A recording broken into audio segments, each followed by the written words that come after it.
মানে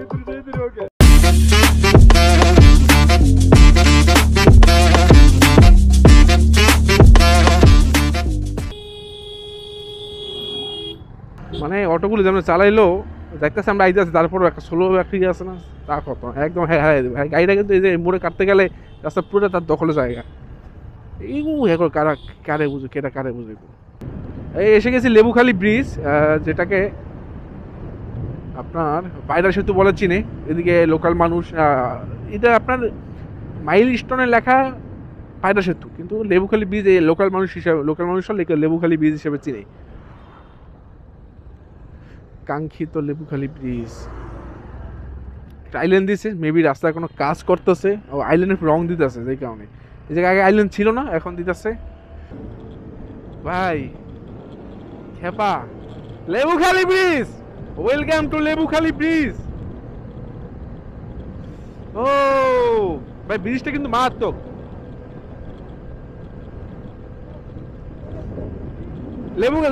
লেবুখালী ব্রিজ মানে পায়রা ব্রিজ কয়, পায়রা সেতু। আমরা এই জায়গায় থামবো, কিছু ছবি টবি তুলবো, পরে আমরা আবার গন্তব্যে মানে রওনা দিব। তবে এই জায়গায় থামতে হবে, গেলে এই জায়গায় থামতে হবে। এদিকে কিন্তু টুকটাক দেখা যায়, বাট এদিকে না, এদিকে দেখা যায় না, এদিকেও দেখা যায় না।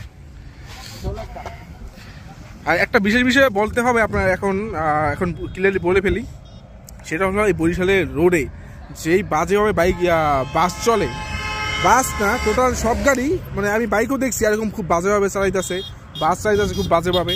এটা আসলে দৃশ্যে দেখবেন আমি যাই না, বাট এটা ঠিক না। মানে বাসটা যেভাবে চালায় তারা হইলো গিয়ে মানুষ মনে করে না। এই ঢুকাইলো এই বাউ করলো। আমরা ঢাকা থেকে বরিশাল আসি 7 ঘন্টায়, তাহলে বুঝেন কত সুন্দরভাবে আসছি। যেহেতু গ্রুপ রাইড, আমরা মোটামুটি এখানে 8 জন মানুষ, এই 8 জন মানুষের জীবন কিন্তু দিতে পারি না, যে কারণে আমরা এখানে যত রিল্যাক্স সম্ভব 60-এ 70-এ এমনি আইছি।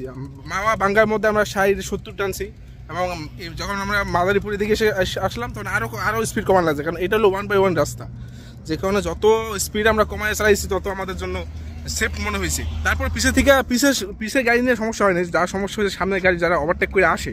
মনে করেন যে একটু একটা ভিডিও আমি এখন দিব, দেখতেছেন এই ভিডিও দেখেন, মানে সেজানে কিন্তু একদম চিপাই গেছে। তারপর একটা বাইক, দুইটা বাস ওভারটেক করতে আসছে, তাও ব্রিজের মধ্যে আসলে ওভারটেক করার কোনো রুলস নাই, নিয়ম নাই। মানে তাদের যে কি বলবো, তারা যে কি খাইয়ে নামছে রাস্তায়, এটা তারা জানে।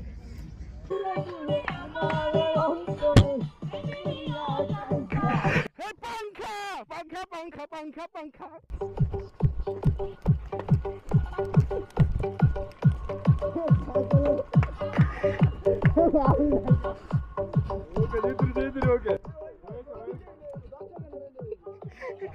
কি নাচ।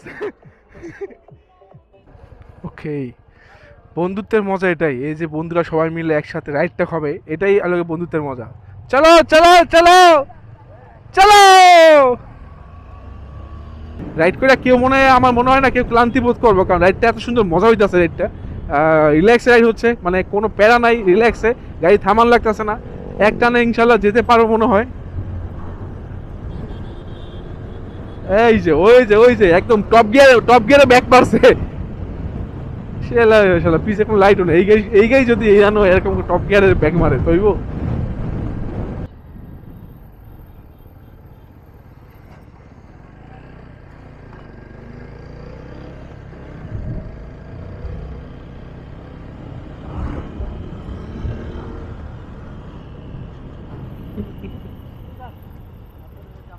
হ্যাঁ অবশ্যই। একটা ভাই যোগ হয়ে গেল আমাদের সাথে, অ্যাজ ইউজুয়াল ভাইয়ে র্যান্ডমলি এসে গেল। চলেন চলেন চলেন।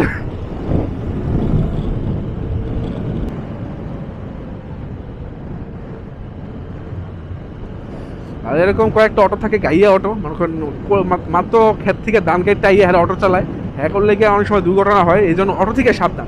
যখনই অটো দেখবেন মনে করেন এরকম রাস্তার মাঝখানে খাড়াই রয়েছে বা পুরানো মতিগতি আছে, অবশ্যই ওভারটেক করবেন না। আর বিভিন্ন করে এরকম ব্লাইন্ড স্পট, এই যে ইন্টোকের প্রাইভেট কারটা আসলো, এরকম ব্লাইন্ড স্পটে ওভারটেক করবেন না। যদি আপনি এগুলো মেনটেন করতে পারেন তাহলে ইনশাল্লাহ আপনার জন্য ট্যুর পারফেক্ট একটা ডিসিশন।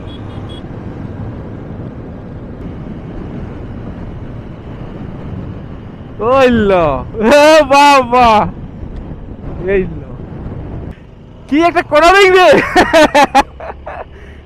প্রত্যেকটা জিনিস এনজয় করতে আছি, ভিউ, আপনাদের পরিবেশ, একটা মৃদু পরিবেশ, আবহাওয়াটা মারাত্মক মারাত্মক মারাত্মক। সকালে খালি পেটে হেজুরি রস খেয়ে বের হয়ে গেছি, রস খেয়ে একদম তরতাজা হয়ে গেছি। এখন আছি আমরা আর মাত্র 20 কিলো মেবি হবে, 20 কিলো আশেপাশে আছি। মানে কুয়াকাটা যে নুনতা একটা গ্রাম, নুনতা যে একটা যেমন শক্তি, এটা আমি ফিল পাচ্ছি হারে হারে। মানে আমি শ্বাস নিতে গেলেও একটা অন্যরকম মানে বাতাস, মৃদু বাতাস আছে না, নুনতা নুনতা বাতাস কীভাবে বুঝাবো। আপনি আসেন, আসলে আপনি অবশ্যই বুঝবেন এটা আসল স্বাদটা কি, আসল গ্রান কি। সবার ধরে হলো আমরা এখন আছি পায়রা, পায়রা বন্দর মেবি, হ্যাঁ পায়রা বন্দর আছি। এটা হলো আপনার পায়রা বন্দর, এখান থেকে ডান দিকে আপনার পায়রা তাপ বিদ্যুৎ কেন্দ্র এখান থেকে, আর সামনে আছে পায়রা গোলচক্কর।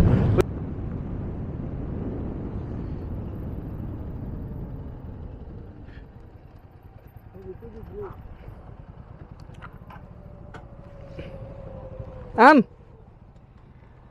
আন ছবি তুলি, র্যান্ডম ভাই আঙুলে রাইট শেয়ার করতেস, আঙুলে কুয়ারে যাইব। হ্যাঁ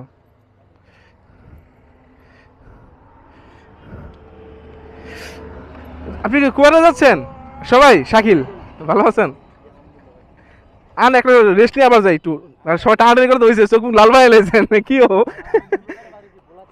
ভোলা থেকে? আমরা ঢাকা থেকে। তাই? ঢাকা কোন জায়গা? সোনারঘাট? আমরা নারায়ণগঞ্জ তো কাছেই, সোনারঘাট বাসি যাই। হ্যাঁ আমরা লিখে বুলতার। ও হ্যাঁ বুলতা কাছি আঙ্গ বাসা, সবাই বুলতার। আরে সোনারঘাট লোক, দেশি লোক বেটা। এই প্লেসটা সম্বন্ধে কিছু বলি, এটা হলো আপনার পায়রা চত্বর। এটাকে টোটালি একটা পায়রা চত্বর বলা হয়। আর এখানে এই যে দেখা আছে পায়রা বন্ধ কর্তৃপক্ষ এটা আয়োজন করে। আমাদের রাইডিং টিমে আরেকজন যোগ হয়ে গেছে, র্যান্ডম বাইকার। অবশ্য সে আমাদের জেলারই, নারায়ণগঞ্জ জেলার সোনারগাঁ উপজেলায়। সেখানে সেখান থেকে আসছে, আর আমরা আসলাম বুলতাগাউছিয়া থেকে। মানে আমাদের দেশি লোক বলতে গেলে, তাদের সাথে আজকে দেখা হয়ে গেল, মানে র্যান্ডমলি রাইড শেয়ারিং, মানে ওনারা আমাদের সাথে রাইড শেয়ারিং করতে করতে এক পর্যায়ে পরিচয়, এই অবস্থা। দেখ এটা ভালো লাগে এরকম, যদি মনে করেন রাইড শেয়ার, আপনি যদি একা রাইড করতে বোরিং হন, তাহলে অবশ্যই আপনি এরকম একটা টিমের সাথে যোগ হয়ে যাবেন, আপনাকে কেউ মানা করতো না অবশ্যই।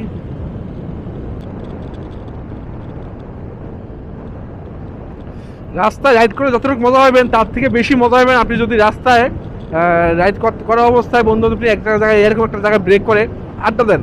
কিছুক্ষণ আগে আমরা আড্ডা দিলাম, মানে যতবার আড্ডা দিই ততবার আরও বেশি ভালো লাগে, সবার সাথে আরও একটু ফ্রেন্ডলি হওয়া যায়, মনে আমাদের বন্ধুত্ব আরও গভীর হলো, এরকম ফিল আসে। বন্ধুদেরকে সময় দিন, নিজেকে সময় দিন, নিজের ইচ্ছাকে সময় দিন।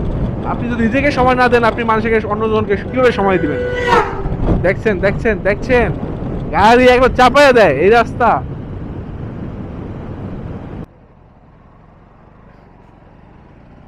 কি দড়ি কে ভাই? এটা তো রিক্স, এটা না দড়ি থাকবো কি লেগা? দেখো দড়ি দিয়ে আটকায় দেয় জিনিসটা, মানে যদি একটা অ্যাক্সিডেন্ট হয়ে যায় তখন ড্রাইভার কে দিব? তাহলে হ্যাঁ এর লেগা মানে দড়ি দিয়ে আমাকে গরু নাকি দড়ি দিয়ে আটকায় দেওয়া লাগবো? হ্যাঁ যেটা অবট রাইডার হেরা যাবগা, ডেটটা গেলে কি যাইব? টোলটা খাইতেছে, হ্যাঁ সরকার তো পাই না, এই টোল সরকার তো পাই না। এই যে খাওয়া দাওয়া করলে এই জায়গায় খাওয়া দাওয়া করতে হইব, এই জায়গায় খাওয়ান দাওয়ান ভালো, ঠিক আছে? এই যে হোটেলটা, ঠিক আছে? ওই যে হোটেল কি পরকিয়া নাকি না, হোটেল পায়রা এইটা আগেবার খাইছিলাম তো। এই জায়গায় খাওয়ান একটা মাছ আছে বুঝলি, মানে অন্যরকম স্বাদ, কি কইতাম। মানে এটা আনতে 5 কিলো, তো 5 কিলো আপ ডাউন করা লাগে খাবার দাবারের লেগে। এই যে এটা মেবি লাস্ট ব্রিজ কুয়াকাটা যাওয়ার। দেখেন দেখেন দেখেন, এখন দেখাই, এদিকে অলরেডি পাল নৌকাগুলো দেখা যাচ্ছে। কীরকম ক্লিয়ার দেখা যাচ্ছে আমি জানি না, মানে এখানে দেখা যাওয়ার কথা অনেকগুলো পাল নৌকা এই পাশে ওই পাশে মিলানো, সুন্দর সুন্দর লাগে। এখন মনে হইতেছে না সমুদ্রের তীরে আসতেছি, সমুদ্র তোমার বুকে অনেক জল্পনা কল্পনা শেষে। তবে এইবার সম্পূর্ণ ট্যুরটায় আমি মনে করি আমার কোনো হয়রানি হয় নাই, আমি এবং আমার ফ্রেন্ড সার্কেলেরও মনে হয় কোনো হয়রানি হয় নাই। মেবি এখানে সুতা দিয়ে টান দিবে টোল, যেহেতু ব্রিজ আছে টোল আছে, বরিশালের নিয়মটা আমি বুঝলাম না। যদি ব্রিজ থাকে তাহলে কে টোল থাকবে? প্রত্যেকটা ব্রিজ দেখে এখনও টাকা খাওয়া লাগে। ব্রিজের অবস্থা দেখেন, ব্রিজ কিন্তু ক্ষয়ে বয়ে যেতেছে গা, তারপরে এন থেকে এখনও টোল খাইবে এরা। তো টোল কি ভাই, টোল কি মনে করেন ব্রিজ ওইলি টোলই জায়গা? হ্যাঁ, এজন্য বলতেছি ভাই, শুধু যদি মনে করেন কুয়াকাটা কি আছে দেখার মতো, ভাই কুয়াকাটা জানেন কি আছে? কুয়াকাটা নিজেই বিশাল, বিশাল সি বিচ। যদি এখন আপনি বলেন এখানে কি আছে দেখার মতো, তাহলে দেখার মতো ভাই অভাব নেই। আপনি যদি এখানে আসেন, আপনি 2 দিন নিয়ে কভার করতে পারবেন না, এত স্পট আছে। আর এখন হলে আর বেশি দূর নেই, আর মতো কয়েকশো মিটার দেখা যাচ্ছে এখানে, 200-250 মিটার হবে। পের হলে উপরে কি হবে জানেন আপনারা? সারপ্রাইজ। সারপ্রাইজ তো না, সবাই জানে এখন উপরে কি হইব। ও ও, আর তো অসুবিধা আছে না এই সি ভিউটা দেখার জন্য। এই যে উপর থেকে সি ভিউটা, কুয়াকাটা কিন্তু এর থেকে অনেক সুন্দর সি ভিউ পাওয়া যায়। এই সি ভিউটা এখানে এত সুন্দর হয় না, তবে কি কক্সবাজারে অনেক সুন্দর একটা এইখান থেকে নেমে সি ভিউ পাওয়া যায়, এখানে ওরকম দেওয়া যায় না। হ্যাঁ, C view C view C view C view C view মারাত্মক।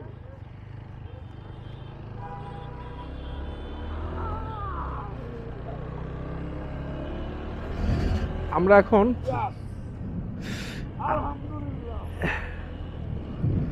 আছি কুয়াকাটায়, কুয়াকাটা সি বিচে।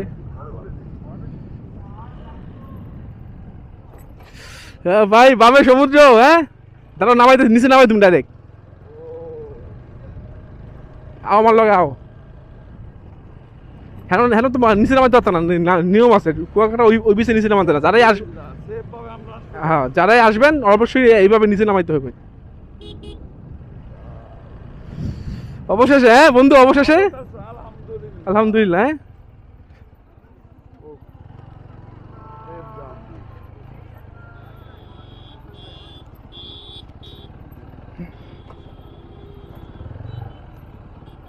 এই ভাইয়া সরো, ভাইয়া সরো, তুমি সরো।